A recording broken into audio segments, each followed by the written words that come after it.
Yeah, you know the name of the title of the show is "A Talk with a Social Media Guru." Ooh, guru. Is that a good buzzword right now? Yeah, yeah, maybe, maybe not. Who knows, man? It's Who top knows? secret. There you go, man. So we are live now with the Coffee Beans and SEO show. What is up? What is up? What is up, gang? This is Darren, and I just finished a K cup of Darren's Iron Roast. Looks like Scott has a call that just came in. Yeah, I had to take it. We're good. I need to give a plug for these guys. Okay. So Pablo's, which is located in Denver, I got these, the Leisurist blend or whatever. I got this through my Stay Roasted subscription, and I have been digging it. It's delicious, and I finished the bag today. So I was like, wow. oh, maybe I should mention it on the show so that I remember to mention it on the show. So there you go. There's your unpaid sponsor of the day. Delicious coffee beans and my coffee content. Right on. Look at you, man. You're pulling it out, man. You're going, Yeah, dude. some effort, man. So, I feel like you guys have like kind of like a rhythm to the show, and I don't want to disrupt that. What I have here is a cup of, sorry, guy, I mean, it's not local. It's Starbucks. Oh, shit. French roast. But when I'm not drinking this, I am definitely drinking Darren's coffee. It's delicious. But here's my beautiful cup. I got it at Menards. It was $1. I think it was on sale. That's all I got. Hopefully it was on sale for $1, man. Otherwise, if that is the going price, man, for cups. Yeah. Unless you order one online, then it's what, $5 plus shipping. Yeah, $25 for an 8-ounce cup, man. Yeah. With your name on it. Yeah, exactly. Scott, so, go ahead. Sorry, Dan. No, go ahead, man. I'm curious what Scott's background is.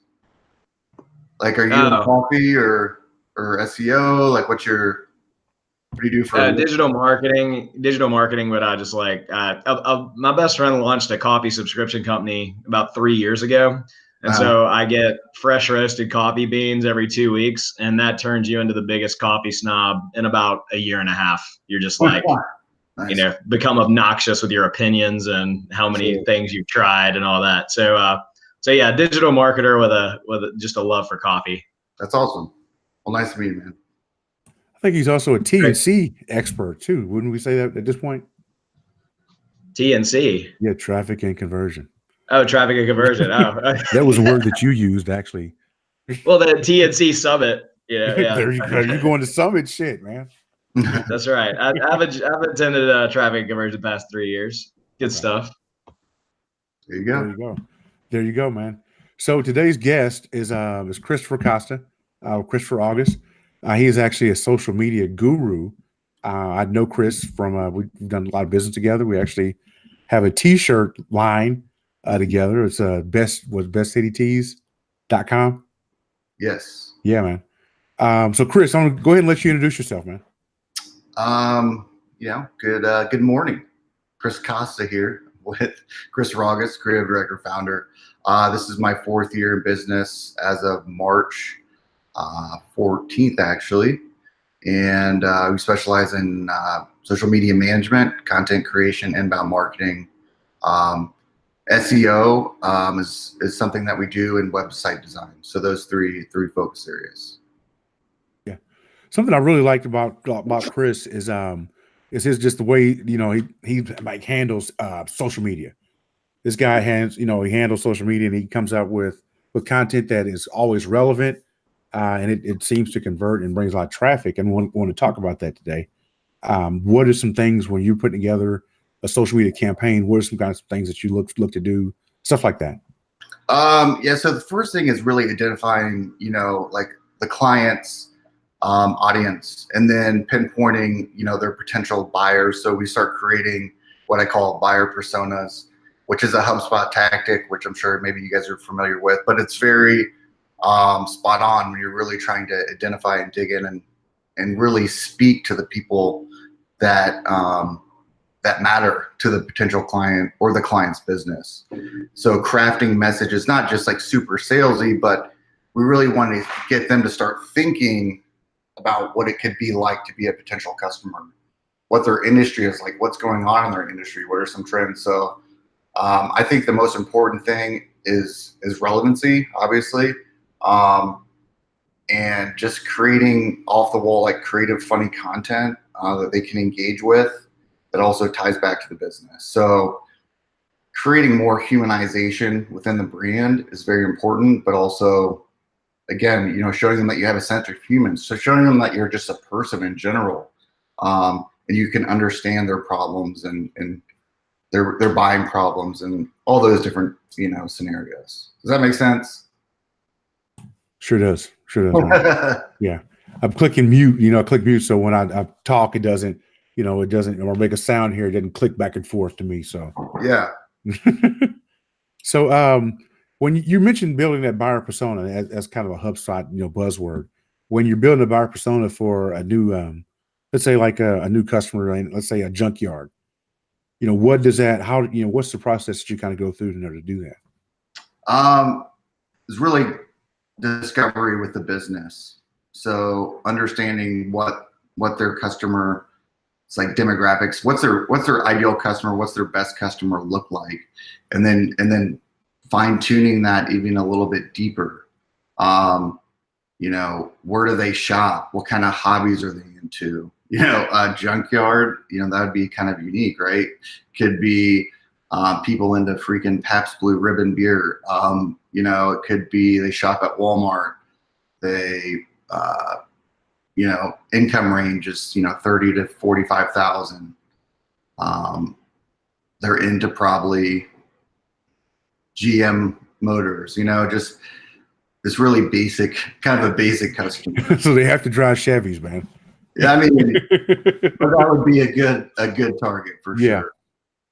So, yeah, that's really pretty much it. I mean, is really just understanding first what the customer, the client, is telling us, who that person looks like, and then just kind of taking a little deeper dive with help of your team, with help of Darren, and that's pretty much it. I've got a question for you. Sure. And it's more of like a, how do you handle this question, more than I'm not looking for a specific answer. I'm looking for I get this question all the time, so I can only assume you get it about 10 times more than I get it. When people are asking how often do we post, and I'm referring to like social, Yeah. Right? Like that just seems to be like the universal question that I get in all kinds of scenarios, all kinds of cases. And I translate that as like, businesses are looking for what's the minimum effective dose. How many times do I have to post on Facebook every week? How many times do I have to, post here or there? How do you kind of walk a client through identifying for them, or how do you handle that? Let me back up, because I'm kind of inferring what I say. So when someone's like, how often do I have to post on Facebook? How do you respond to that? My question would be to them is what are you trying to accomplish on social media? Come back to them and ask them, what are they looking to do here? Is it going to be lead generation? Is it going to be growing brand awareness? Is it, growing page likes? Like what are you trying to accomplish here as a business? Are you trying to, talk about your personal values, your business values, your core values, to grow just that awareness? But I don't know. That's what I would just come back to them and say. So what are you trying to accomplish? And that answers your question right there. If they're like, I need sales, I need leads, I need this, I need X, then slow them down a little bit and say, okay, depending upon your whatever vertical that you're in, then you can really justify how many days. Because the answer is really quality content too. It's like, would you rather me put out a bunch of, fluff kind of content, or do you want me to really take my time and put together something that really matters, that makes your customer start thinking in different ways to make decisions to buy from you? I don't know. I would just really kind of put it back on them and really try to position yourself as the expert and say, in this industry, the standard is X, but if you're looking to accomplish Y, we need to jump it up, and I need money to do that, right? So does that answer your question or give you some help? Yeah, thank you. Just to share with you and anybody else if this might help at all. When I kind of figure out it's that reluctance, minimum effective dose or minimum amount is what they're really wanting to hear, then I put it back on them like, well, it depends on your client and what your client would expect. Like if you have a potential prospect and they look at your Facebook, depending on what you're offering, then some businesses once a week is fine. That shows you're still alive and open and operating as a business. Sometimes once a month, sometimes every 6 months. Like depending on what it is, the product or service that you're offering, there's kind of a certain level of like activity, kind of as a baseline, even at a subconscious level that a shopper might have in their head. I mean, I don't know. I think if you really build the following strategically, like your following, I mean, there's no reason why you shouldn't post 3 to 5 times a week, if not more, depending on, again, the industry vertical audience. If there's good content to be put out there that your users are typically engaging with, I mean, keep put it out there. Why not? We should be publishing more content. That would be my strategy. But again, it comes down to who's your client, what's their budget. Are you talking about your potential clients or just? I'm talking about, well, something that I've been presented with a lot lately is like service area businesses, whether it's like carpet cleaners, window washers, those kind of a lot of like owner operator Sure. businesses that really they don't even want to be on Facebook. You know what I mean? Like they don't Sure. even have an interest in understanding what it is. So it's like all of it is like a necessary evil that they're not real excited about, but they feel obligated to do. Yeah. And so, like once a week, and in a lot of those contexts, I feel like when their leads are coming in through Google Paid and Google Organic, and like the Facebook is really more just kind of like for a very active prospector.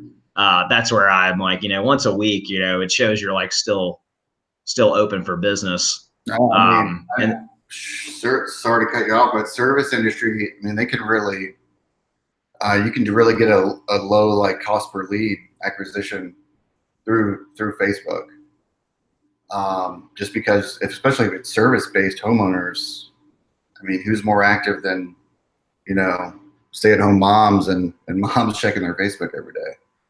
Mm-hmm. So that like 3 to 5 times a week, then do you not have? Are you just like, hey, I'll just like create all the content and just try to eliminate them from any content creation as much as possible? Yeah.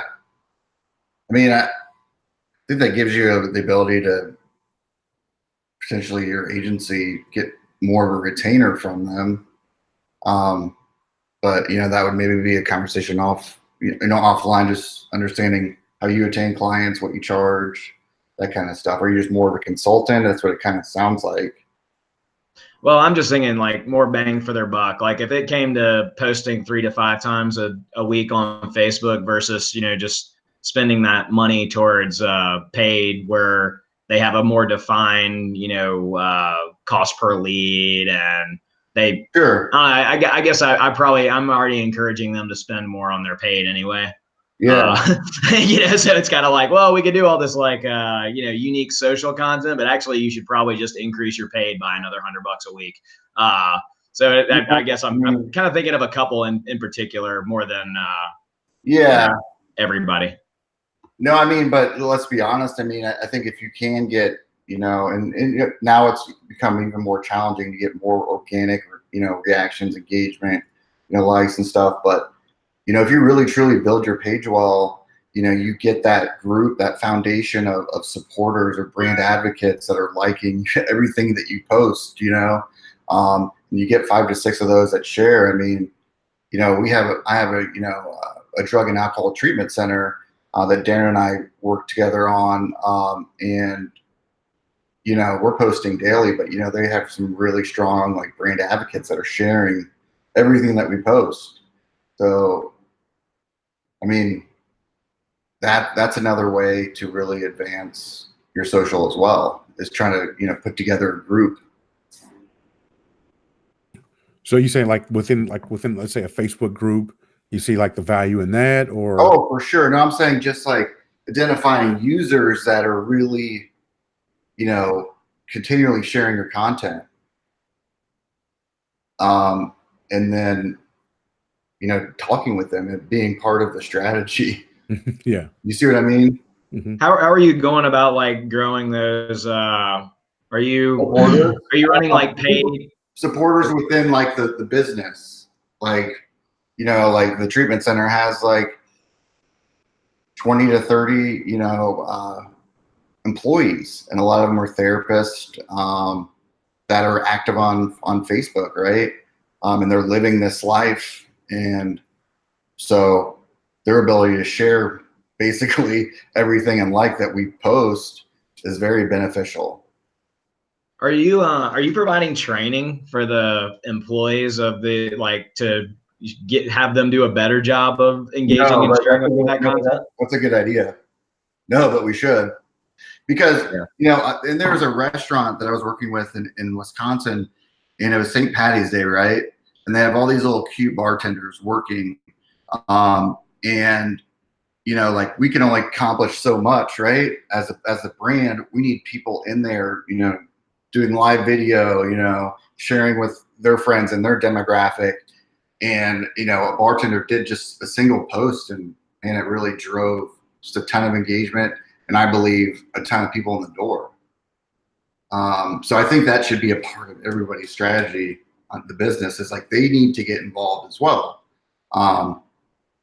But of course, you know, we've got to educate them on how to do that. So I really like that. I think that's a good strategy. Look at you. Yeah, You just stumbled I'm ass just- backwards into something, man. That's great. Yeah. Go ahead. I'm sorry, Scott. I was just gonna say that I see a huge opportunity for businesses that encourage their especially like in a LinkedIn scenario.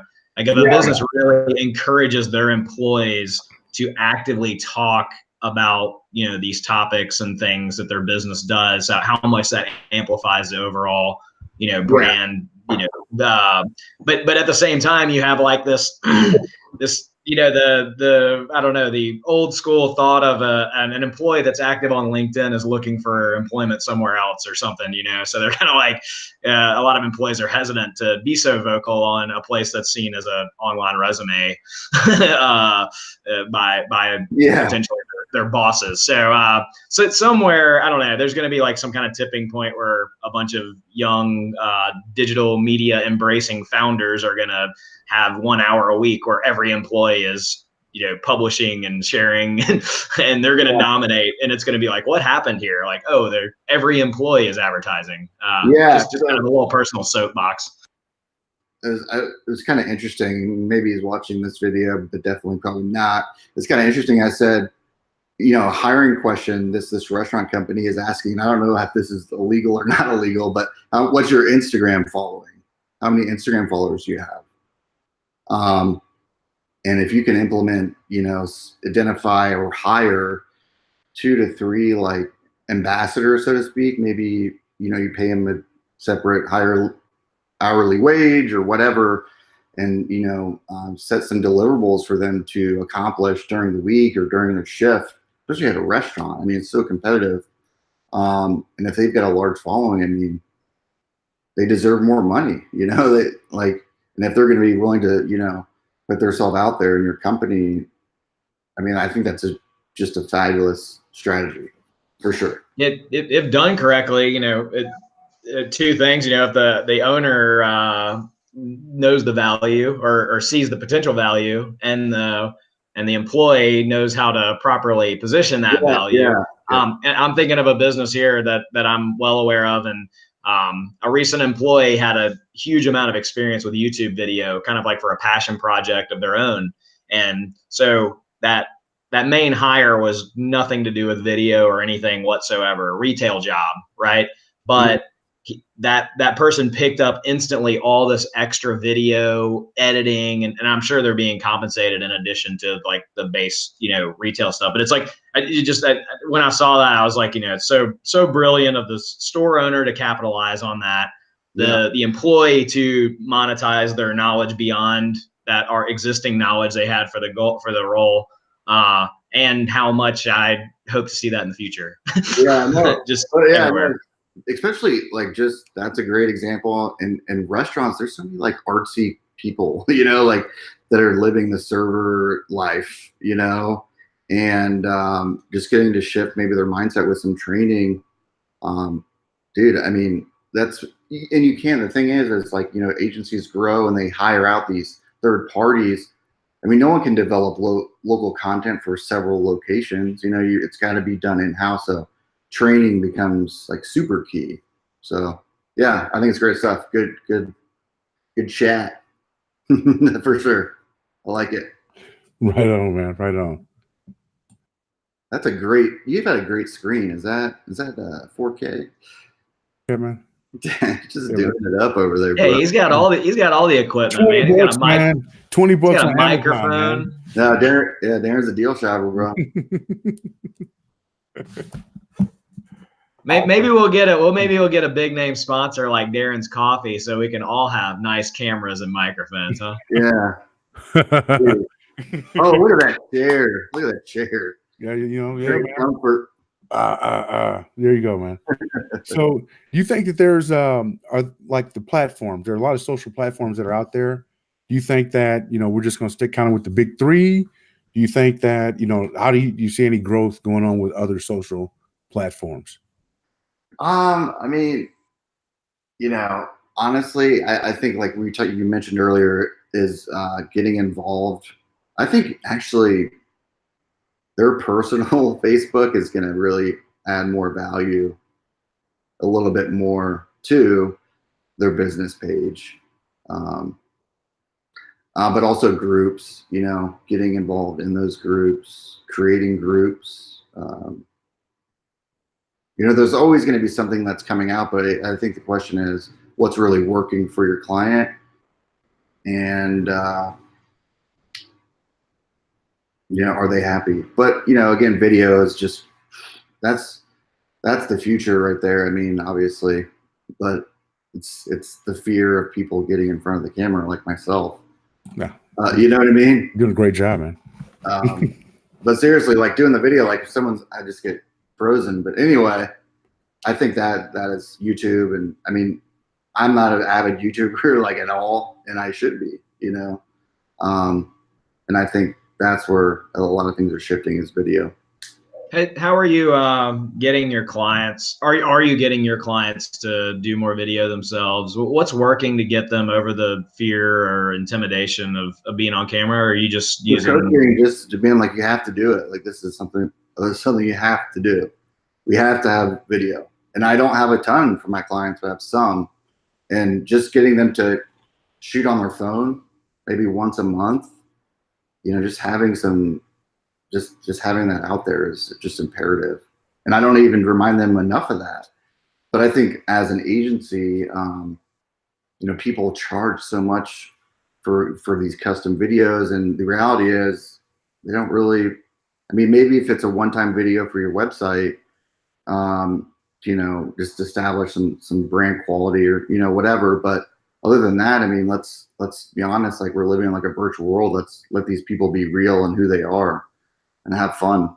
That's what people want to see.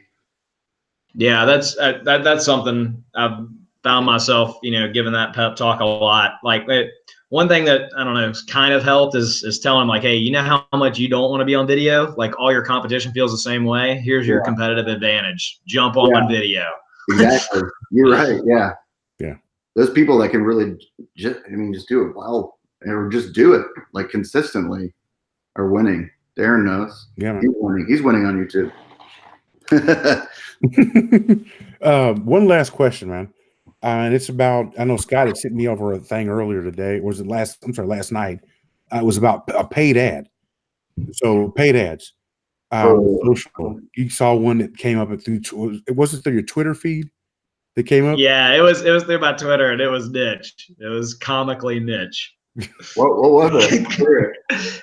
Dude, I'll have to send it to you, but I mean, you know how if you're in digital marketing, you're being flooded with funnels, funnel. Yeah. This was 7-figure funnel for Jesus. So it was for Christians, not for Christian products, mind you. It was for Christian funnel builders to like digital marketing to convert to a believer. Yeah, it wasn't even for the religion. It was just like to target a Christian to use their funnel building philosophy or whatever. I'll send it to you. I was just like, of course, the digital marketer in me is like, so do they have a version of this for Buddhists and a version of this for Stoics and they just reskinning this and just like find Jesus replaced with Buddha. That is hilarious. Nice. So yeah, are you a big Twitter guy, Scott? Sorry, I'm walking. I've got. Yes, absolutely. I joined back in like 08 or 09. That's always. Are you seeing good conversions there? I mean, like, I just never. Maybe this too late to the game. It's not. I'm not doing any paid. It's more the thing that I get out of Twitter is communication channel with a lot of people that I would have no way of getting them to answer an email or answering the phone, and then just like audience building. It's really just conversational for me on stuff that I'm interested in, whether it's digital marketing or coffee or live music or whatever. So it's the thing that I love about Twitter, I think, that I've kind of identified is like they don't suppress outbound links. Okay. So the negative of that is everyone who follows HubSpot's philosophy blast all these links and articles and blog posts and all day like a fire hose. But at the same time, if there's an influencer that I'm following and they write something or they share something, then I actually see it. Yeah. Okay. Cool. So yeah, and I've run some paid just as a test, like for my own stuff, and I have gotten nothing from paid Twitter except blowing through $50 in no time. Wow. I know how to feel. I mean, that's why I just don't mess. Anyway, what was the question, Darren? No, that was it, man. That was actually it. I was going to thank you. Paid ads. Yeah, it was about paid ads. Yeah. Okay. What was the question? I don't think we answered that. Wait, what is your primary platform that you're like with social? What do you push your clients to use the most? Is it Facebook? I would say now would be Instagram. Very big, especially if service, like even I don't know if you have a lot of service clients. I know it might seem silly, but like, that's where everybody's attention's at for 45 minutes a day, like on average. And if you can create some meaningful content, I just think there's a lot of value there. Another quick follow-up that probably doesn't have a quick answer. How much is it like cold versus retargeting when it comes to your paid spend on Instagram? Oh, I don't do any retargeting. I'm shocked. Yeah, I mean, as far as like, I use like lookalike audiences on Facebook and create, targeting, looks of our past website visitors. Does that make sense? So yeah, but so you're not pixeling people that you've somehow gotten to your website? No. Oh wow. Okay. Well, I mean, it's just to me, it's like, why waste the money there? Because I don't know if they've left and they didn't do what you wanted. Why do you want to keep bothering them? You know what I'm saying? That's my personal opinion. It's like a lot of people. All I hear is people getting just fucking pissed off about these retargeting ads. Like, especially the ones that are listening to us, right? When, I'm talking on the phone with a friend in the car and the next thing I know, I'm on Facebook and I'm getting served, exactly what I was talking about, like that, like, I don't know. It's just creepy. Privacy is huge right now and people got to respect that. Yeah.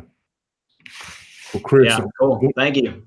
Yeah. Chris, I want to thank you so much, man, for for coming on the show today, man. I know we've been trying to get you together for a minute, and I know. Sorry, guys. we'll make it happen, man. So thank You you. guys are great. I'd love to join whenever. Right on, man. Cool. Thanks a lot for joining us. We appreciate it. All right. Right on. See you. All right, peace out, man. Hey, see you there.